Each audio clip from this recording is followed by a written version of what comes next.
How are you.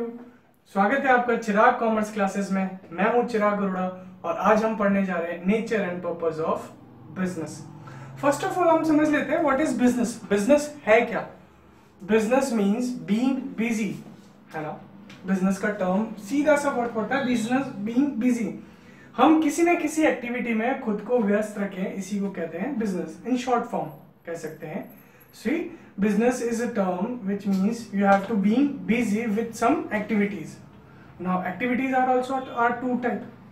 दो तरह की एक्टिविटीज होती है। पहली होती है इकोनॉमिक एक्टिविटी, दूसरी होती है नॉन इकोनॉमिक एक्टिविटी। अब हम इन दोनों में डिफरेंशिएट कैसे कर सकते हैं, कैसे समझ सकते हैं इकोनॉमिक एक्टिविटी और नॉन इकोनॉमिक एक्टिविटी क्या है? इकोनॉमिक एक्टिविटी यानी कि वो एक्टिविटी जहां पे हम कोई काम पैसे के बदले करते हैं, उसे हम क्या कहते हैं? Economic activity. A picture where monetary term include is called an economic activity। यानी कि हर वो एक्टिविटी जिस एक्टिविटी के बदले हम किसी पैसों का लेन देन करते हैं, तब उसे क्या कहते हैं? Economic activity. अब एग्जांपल ले लीजिए इसका इकोनॉमिक एक्टिविटी का। मैं एक टीचर हूं, मैं किसी स्कूल में पढ़ाता हूं और उस पढ़ाने के बदले मैं सैलरी लेता हूँ 10,000 15,000, ठीक है। तो वो मैं एक्टिविटी क्या कर रहा हूँ? किसी पैसे के लिए कर रहा हूँ ना, तो उसे क्या कहेंगे? एक इकोनॉमिक एक्टिविटी। पर यही एक्टिविटी मैं अपनी सिस्टर को पढ़ाने के लिए कर रहा हूँ, तो ऑब्वियसली मैं अपनी सिस्टर से पैसा नहीं लूंगा, बिकॉज मैं उसको किस लिए पढ़ा रहा हूँ? लव और फेथ के लिए। तो इस एक्टिविटी को क्या कहेंगे? Non economic activity.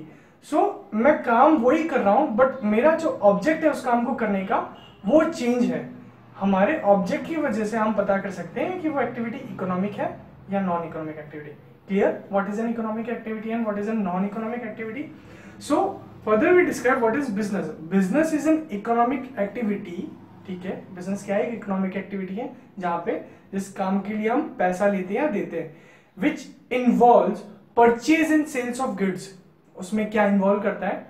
आप किसी न किसी गुड को परचेज करते हो, प्रोड्यूस करते हो, ठीक है। या तो आप खुद प्रोड्यूसर हो, आप उस प्रोडक्ट को प्रोड्यूस करते हैं, या आप अगर उस चीज को प्रोड्यूस नहीं करते तो किसी दूसरे मैन्युफैक्चरर से उसे परचेज करते हैं। एंड सेल्स ऑफ गुड्स, और उसी परचेज और प्रोड्यूस किए हुए गुड्स को क्या करते हैं? आप फर्दर सेल आउट करते हो with the aim of objective of profit. हम किस एम की वजह से परचेज कर रहे हैं? उसे बेचकर प्रॉफिट अर्न करने के लिए, ठीक है। by satisfying human wants and society's needs। It's very important। हम हमारा प्रोडक्ट परचेज करके उसको सेल तभी कर पाएंगे जब हम उस प्रोडक्ट से हमारे ह्यूमन की या सोसाइटी की जरूरत को पूरा कर सकते हैं। बिना सोसाइटी की जरूरत को पूरा करे हम ऐसा कोई प्रोडक्ट बनाकर बेच नहीं सकते। इसलिए इट्स वेरी इंपॉर्टेंट, पूरी डेफिनेशन क्लियरली समझो। बिजनेस एक इकोनॉमिक एक्टिविटी है जिसमें क्या इन्वॉल्वमेंट है? Production and sales of goods. किसी प्रोडक्ट को बनाना और उसे फर्दर सेल करना। और सेल कैसे करना? With the aim of profit. ऐसा नहीं कि बिना पैसे के मेरे को सेल करना है। जब अगर मैं कोई काम बिना पैसों के करता हूं तो उसे बिजनेस नहीं कहते। With the aim of earning profit. जब हम उस चीज से कुछ पैसा मिलेगा, हम उस चीज से कब अर्न करेंगे, तभी वो बिजनेस, वो चीज क्या है? बिजनेस कहलाएगी। By satisfying. अच्छा, ये सारा प्रोसीजर मैं तभी कर पाऊंगा जब मैं सोसाइटी या ह्यूमन की नीड्स को सेटिस्फाई कर सकता हूं। ये सारा काम धंधा मेरा कुछ मतलब नहीं निकलेगा जब तक मैं अपने सोसाइटी की या बिजनेस की, ह्यूमन की नीड्स को कंप्लीट नहीं कर सकता। Clear? What is the meaning of business? What is the meaning and definition of business? Business की क्लियर डेफिनेशन समझ में आई? Business is an economic activity which involves production and sales of goods with the aim of earning profit by satisfying human and society needs and what। Clear सा फंडा है, सिर्फ इतनी सी definition. I think so आप सबको याद होगी। आगे बढ़ते हैं। What is of business. सबसे पहले बिजनेस की कैरेक्टरिस्टिक्स क्या है? It is an economic activity. मैंने आपको पहले ही समझा रखा है कि इकोनॉमिक एक्टिविटी क्या होती है। वो एक्टिविटी जिसमें कहीं ना कहीं पैसों का लेन देन हो, या जिस पिक्चर में मॉनिटरी टर्म्स इंक्लूड होती है, उसे हम क्या कहते हैं? Economic activity. यानी कि हमें बिजनेस के लिए सबसे पहले क्या है कि इकोनॉमिक एक्टिविटी होनी जरूरी है। यानी कि हमारे काम के बदले हमें पैसा मिलना चाहिए, तब जाके हम उसे क्या है? इकोनॉमिक एक्टिविटी कहते हैं। इसी रिगार्डिंग मैंने आपको एक एग्जांपल भी दिया था। फॉर एग्जांपल मैं एक टीचर का, है ना, एक टीचर जब अपनी सर्विस रेंडर करता है स्कूल में, उसके बदले वो क्या पैसा लेता है। और वही टीचर उस चीज के लिए क्या है, बिना पैसे के अपनी सिस्टर को पढ़ाता है, तो उसे नॉन इकोनॉमिक एक्टिविटी कहते हैं। यानी कि जब तक बिजनेस में हम किसी पैसों के बदले काम नहीं करते तब तक उसे क्या है, बिजनेस नहीं कहते। इसलिए it's a very important and first characteristic of business is it is an economic activity. It should be N economic activity. जब तक वो एक इकोनॉमिक एक्टिविटी नहीं कहलाएगी तब तक वो बिजनेस नहीं कहला सकता। Second, production and purchase of goods for sale. See I underline that word sale. हमें सेकंड पॉइंट ये है, हमें अब बिजनेस करने के लिए हमारे पास कोई प्रोडक्ट तो होना चाहिए। अब प्रोडक्ट आएगा कैसे? या तो मैं उस प्रोडक्ट को प्रोड्यूस करूं, है ना, प्रोडक्शन करना पड़ेगा। अगर मैं प्रोडक्शन नहीं कर सकता, यानी कि मेरे पास कोई प्रोडक्शन यूनिट नहीं है, मैं इतना छोटे लेवल पे काम करता हूं, तो मैं क्या करूंगा, किसी प्रोडक्शन यूनिट से परचेज करूंगा उस गुड को फॉर फर्दर सेल। मैं उसको परचेज कर रहा हूं और उसको बेचने के लिए। ये मोटो जो है वो ऑब्जेक्ट, हमारा जो काम करने का ऑब्जेक्ट है वो होना चाहिए हमेशा सेल। जब तक हमारा काम करने का ऑब्जेक्ट सेल नहीं है तब तक भी उसके बिजनेस नहीं कहलाएगा।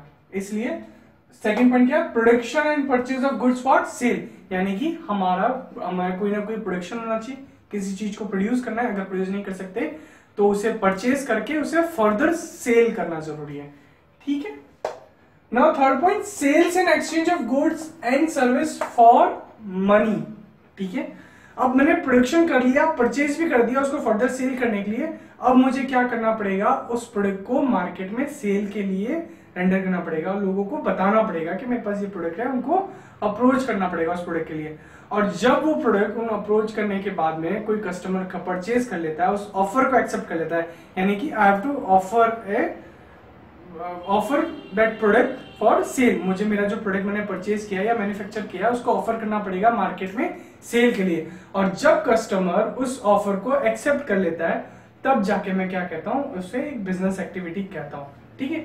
अच्छा, मैंने सेल्स और एक्सचेंज ऑफ गुड्स, मैंने गुड्स सेल परचेज किया, परचेज करके उसे सेल किया, सेल के बाद में वो एक्सचेंज हो गया, क्या मेरे से कहां पहुंच गया, कस्टमर के पास। पर ये सारा काम क्या है, मुझे पैसों के लिए करना है। यानी कि अगर मैं सेल कर रहा हूं, कोई गुड या किसी चीज को बेच रहा हूं, उसके बदले में कोई पैसा नहीं ले रहा, तो वो क्या कहलाएगी, नॉन बिजनेस एक्टिविटी। यानी कि बिजनेस एक्टिविटी के लिए मुझे जो प्रोडक्ट मैं परचेज कर रहा हूं उसे मैं फर्दर सेल कर रहा हूं, उससे मुझे पैसा मिलना चाहिए, उसके बदले मुझे मनी मिलना चाहिए। ठीक है। Third, regularity in dealing. ठीक है। फॉर एग्जाम्पल, मैंने एक इकोनॉमिक एक्टिविटी, मैंने एक कार खरीदी, उसके बदले मैंने पैसा दिया, ऑब्वियसली इकोनॉमिक एक्टिविटी थी, मैंने कार खरीदी, उसके लिए मैंने पैसा दिया। अब ऑब्वियसली वो कार किसी ने प्रोड्यूस की होगी, प्रोड्यूस और परचेज की होगी, उस व्यक्ति से मैंने खरीदी उस कार को। अब 4-5 साल हो गए उस कार को मैंने यूज किया, यूटिलाइज किया बहुत अच्छे से, और अब थोड़ी खटार हो गई, मेरे को लेनी, कोई नई कार लेनी है यार, मेरे को तो नई कार चाहिए, इससे फ्रस्ट्रेट हो गया। तो अब मैं नई कार लेने के लिए उस पुरानी कार को कहीं मार्केट में बेचता हूँ। तो अब मैंने उस कार को मार्केट में बेचा। फॉर एग्जांपल, मैंने 5 लाख रुपए की कार ली थी, अब उसे मैंने सेकेंड हैंड में 2 लाख रुपए में बेच दी। क्या ये एक बिजनेस एक्टिविटी है? नहीं। क्यों? क्योंकि ये एक्टिविटी मैं सिर्फ वन टाइम कर रहा हूं। मैं कोई सेकेंड हैंड सेलर नहीं हूं, सेकेंड हैंड कार सेलर नहीं हूं। अगर यही काम एक कोई कार सेलर जिसने शॉप लगा के बैठा है, वो सेकेंड हैंड कार्स को सेल करता है और परचेज करता है, मुझसे सेकेंड हैंड कार परचेज करता है, किसी और से सेकेंड हैंड कार परचेज करके उसे फिर से सेकेंड हैंड भाव में बेचता है, एक अपना प्रॉफिट अर्न को लगा के, उससे मैं क्या कह सकता हूं, बिजनेस एक्टिविटी। क्योंकि वो उस काम को रिपीटेशन कर रहा है, रिपीट बाय रिपीट। वो ऐसा नहीं कि उस कार को खरीद के अपने पास रख रहा है, उस अपने यूज के लिए यूज कर रहा है, नहीं, वो उस कार को खरीद किस लिए रहा है, ताकि वो उसे फर्दर सेल करे। और वो एक काम क्या है, बार बार कर रहा है। जब तक हम कोई काम बार बार नहीं करते, सेम वर्क, तब तक हम उसे बिजनेस नहीं कह सकते। यानी कि मैंने अगर कोई कार खरीदी, ठीक है, उसे सेकंड हैंड में बेचा, तो मैंने क्या कोई बिजनेस एक्टिविटी की? इसमें ऑब्वियसली इकोनॉमिक एक्टिविटी का इन्वॉल्वमेंट है। ऑब्वियसली मैंने वो कार किसी प्रोडक्शन से या किसी से परचेज की थी। सेकंड, अब मैं उसे सेल भी कर रहा हूँ, उसके बदले मेरे पास पैसा भी आ रहा है ना, उसको मनी के बदले सेल कर रहा हूँ। तो ये तीनों एक्टिविटी फुलफिल करी, फिर भी क्या ये मेरी बिजनेस एक्टिविटी थी? नहीं। क्यों? बिकॉज मैं इसे रेगुलर बेसिस पे नहीं कर रहा था। ठीक है। 4 पॉइंट समझ में आया?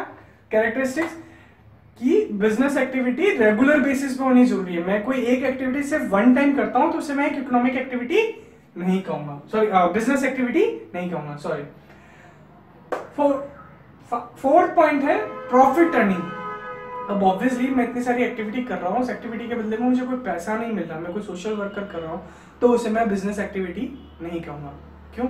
फॉर एग्जाम्पल, मैंने एक संस्था खोली है, लोगों को चैरिटी बेसिस संस्था खोली है, जिसमें मैं ऑब्वियसली खाने का सामान खरीद रहा हूँ, उसके लिए मैं उसको पैसा रेंडर कर रहा हूँ, मैंने उस चीज को परचेज किया, ठीक है, अब मैं वही सामान उसको आगे बेच रहा हूँ, ठीक है, मैं रेगुलर बेसिस में उस सामान को लोगों को खाना दे रहा हूँ, बट उसके लिए मैं कोई प्रॉफिट नहीं कमा रहा। ऑब्वियसली ऐसा नहीं कि मैं उसके लिए पैसा नहीं ले रहा, मैं बस उतना ही पैसा ले रहा हूँ जितनी मेरे को कॉस्टिंग लगी, है ना। मैं चैरिटी के लिए भी मैं पैसा कमाने के मोटिव से नहीं, सिर्फ चैरिटी बेसिस से मेरे को जो जितना सामान में मेरे को काम सामान मिला, जितने रुपए में मेरे को, फॉर एग्जांपल मेरे को 50 रुपए में एक थाली मिलती है, ठीक है, मैंने डाटा तैयार किया कि भाई मेरे को एक आदमी का खाना 50 रुपए में बनता है, ठीक है, और उतने ही रुपए में मैं आगे उन लोगों को बेच रहा हूँ जो बेचारे गरीब है या जो इतना पैसा खर्च नहीं कर सकते। जैसे गवर्नमेंट स्कीम निकालती रहती ना कि जिस अमाउंट में जितना पैसा सरकार का खर्च होता है उतने ही पैसे में सरकार कई बार उस प्रोडक्ट को देती है, या कई बार उसे थोड़ा सा कम भाव में करती है। तो क्या वो एक बिजनेस एक्टिविटी है? नहीं। क्यों? जब तक आप उस एक्टिविटी में या जब तक आप वो माल बेच रहे हो उसके अंदर अपना प्रॉफिट अर्निंग नहीं कर रहे, यानी कि आपका मेन मोटो प्रॉफिट कमाना नहीं है, चैरिटी करना है, तब तक हम उसे बिजनेस एक्टिविटी नहीं कहेंगे। यानी कि हम जो इतनी सारी एक्टिविटी कर रहे हैं, मान लीजिए मैं उसके प्रोडक्शन या सेल कर रहा हूँ गुड, उस सेल के बदले में पैसा ले रहा हूँ और उस काम को मैं रेगुलर बेसिस में भी कर रहा हूँ, बट उससे अगर मैं अपना प्रॉफिट अर्न नहीं कर रहा हूँ तो उसे इकोनॉमिक एक्टिविटी नहीं कहेंगे। इसलिए प्रॉफिट अर्निंग होना भी बहुत जरूरी है। जब तक मेरा प्रॉफिट अर्निंग नहीं होता है इस एक्टिविटी से, तब तक उसे मैं एक बिजनेस एक्टिविटी नहीं कहूंगा, ठीक है। फिफ्थ पॉइंट है element of risk. See, business एक ऐसा है जहां पे हमको रिस्क मिलता है। जॉब करते हैं, जॉब में तो रिस्क है ही नहीं भाई, हमको हर महीने कंप्लीट होते ही मेरे को 10,000 की सैलरी अगर मेरी है, मैंने एक महीना काम किया तो ऑब्वियसली मुझे तो सैलरी मिली है, वहां पे कोई रिस्क नहीं है। बट बिजनेस एक ऐसी जगह है जहां पे आपको बहुत रिस्क मिलता है। आप सिर्फ एक सपोज कर सकते हो कि मैंने नया प्रोडक्ट खरीदा है, इस प्रोडक्ट को मैं आगे मार्केट में 500 रुपए में बेच सकता हूँ। मैंने 300 रुपए में खरीदा है, मैं 500 रुपए में बेचूंगा, 200 रुपए का प्रॉफिट मुझे मिल जाएगा। पर वही अगर मेरा कोई कॉम्पिटिटर आ गया और उसने 400 में बेचा तो मेरा 100 रुपए का प्रॉफिट कम आ गया। और मान लीजिए वो प्रोडक्ट मार्केट में बनने का उसकी जो यूजेबिलिटी थी वही बंद होगी, है ना। मान लीजिए उसका क्रेज खत्म हो गया, मैंने कोई ऐसी जीन्स ऐसी टाइप ऑफ जीन्स ली, वो जीन्स का मार्केट में क्रेज ही खत्म हो गया, अब उसे लेते ही नहीं, अब मैं उसको 200 रुपए में बेच रहा हूँ तो भी नहीं ले रहा, मतलब मेरा प्रॉफिट तो कहीं गया, मुझे इवन दो उसको लॉस में भी बेचना पड़ रहा है, उसमें भी वो बिक्री नहीं है। तो बिजनेस में एलिमेंट ऑफ रिस्क हमेशा इन्वॉल्व रहता है। आप ये श्योर नहीं कह सकते कि मुझे इस बिजनेस को करने से इतना प्रॉफिट मिलेगा, इतना लॉसेस हो सकते हैं, ये आप सपोज कर सकते हो, ये आपके ऊपर है। आपने अपने बिजनेस के सर्कमस्टेंसेस कितने चेकआउट किया, हमने कितना तरीके से उसको चेक किया कि भाई ताकि हम उसको बिजनेस के रिस्क को मिनिमाइज कर सकते हैं, बट रिस्क तो इन्वॉल्व रहेगा ही रहेगा। लास्ट है लीगल एंड लॉफुल। हम जो भी एक्टिविटी कर रहे हैं वो लीगल और लॉफुल होनी बहुत जरूरी है, यानी कि इलीगल एक्टिविटी अगर कोई है तो मैं उसे बिजनेस नहीं कह सकता। कैसे? चरस हुआ, गांजा हुआ, क्या एक लीगल एक्टिविटी है? मैं चरस ऑब्वियसली प्रोड्यूस करता हूँ, ठीक है, उसे मार्केट में बेचता हूँ, ठीक है, मैंने चरस क्या प्रोड्यूस किया, उसके लिए मैंने उससे ऑब्वियसली इकोनॉमिक एक्टिविटीज के लिए मैं उसके लिए पैसा दूंगा, ठीक है, उसको मैंने फर्दर सेल किया, ठीक है, sales and exchange of goods हुआ, और किस लिए हुआ? मनी के लिए, पैसे के लिए बेचा मैंने चरस जो है बनाया, मैन्युफैक्चर किया और उसे आगे फर्दर सेल किया, और यही काम मैं बार बार कर रहा हूँ। अब जरूरी नहीं है रेगुलर बेसिस में कर रहा हूँ, ठीक है, अच्छा इसमें मैं प्रॉफिट भी अर्न कर रहा हूँ, 500 रुपए में जो चरस था मैं 1000 रुपए में बेच रहा हूँ। एलिमेंट ऑफ रिस्क कैसे? कई बार मान लीजिए मैं पकड़ा गया या फिर मेरे को कस्टमर नहीं मिले तो मेरा चरस पड़ा पड़ा खराब हो गया, सड़ गया, तो रिस्क भी है, कई बार मेरे को प्रॉफिट नहीं भी मिलेगा। पर क्या ये बिजनेस एक्टिविटी है? नहीं, बिकॉज ये एक्टिविटी इलीगल है। वो एक्टिविटी जो गवर्नमेंट ने इलीगल कर रखी है उन एक्टिविटी को मैं बिजनेस नहीं करता, चाहे वो फिर एक्टिविटी ये सारे पॉइंट ऑफ फुलफिल करती है तो भी उसे मैं क्या है एक बिजनेस एक्टिविटी नहीं कहूंगा। ठीक है, समझ में आया सारे पॉइंट्स क्या क्या? पहला, एक इकोनॉमिक एक्टिविटी होनी चाहिए, वो प्रोडक्शन और परचेज, हमें कोई गुड प्रोड्यूस करना है या उसको परचेज करके सेल करना है। अच्छा, सेल के लिए मुझे उसे मार्केट में ऑफर करना है और उस ऑफर को कस्टमर को एक्सेप्ट करना जरूरी है, और उसके बदले वो क्या है हमको पैसा देगा। अच्छा, ये सारा काम हमें रेगुलर बेसिस पे करना है, जब तक हम रेगुलर बेसिस में नहीं करेंगे उसे बिजनेस एक्टिविटी नहीं कहेंगे। फिर उसमें प्रॉफिट अर्निंग होना जरूरी है। हमारा मेन ऑब्जेक्टिव, बिजनेस का मेन ऑब्जेक्टिव क्या होता है? प्रॉफिट अर्न करना। मुझे तो पैसा कमाना है, पैसा कमाने के लिए ऑब्वियसली बिजनेस करते हैं, तो मेन मोटो प्रॉफिट अर्निंग भी फुलफिल होना चाहिए, ठीक है। फिफ्थ पॉइंट, उसमें हमेशा रिस्क रहेगा। और सिक्स्थ, लीगल एंड लॉफुल, वो एक्टिविटी हमेशा लीगल होनी चाहिए। आपने जो समझाया आपको वो सारा समझ में आया होगा। नेक्स्ट टॉपिक अपन लेंगे types of classification of economic activity and types of, there are 3 types of economic activity जो हम फर्दर नेक्स्ट टॉपिक में पढ़ेंगे, और क्लासिफिकेशन ऑफ बिजनेस एक्टिविटी। अगर आप अपना नेक्स्ट टॉपिक देखना चाहते हैं तो प्लीज आपके वीडियो के अंदर नीचे दिया हुआ सब्सक्राइब बटन पे क्लिक कीजिए, आफ्टर दैट एक बेल आइकन आएगा उस पर क्लिक कीजिए। अगर आपको इस वीडियो के रिगार्डिंग अगर आपको कोई भी कमेंट करना है तो प्लीज आप नीचे कमेंट करके मुझे बता सकते हैं, मैं अपने वीडियो में क्या क्या चेंजेस ला सकता हूँ। और अगर कोई स्पेशल कोई चाहता है कि वो टॉपिक मैं आपको समझाऊं, आप कोई टॉपिक चूज करना चाहते हैं तो प्लीज अपने कमेंट में उस टॉपिक के बारे में जिक्र करिए, सो दैट मैं आपको वो टॉपिक स्पेशली अपना एक वीडियो बना के आपको सिखा सकूं। Thank you.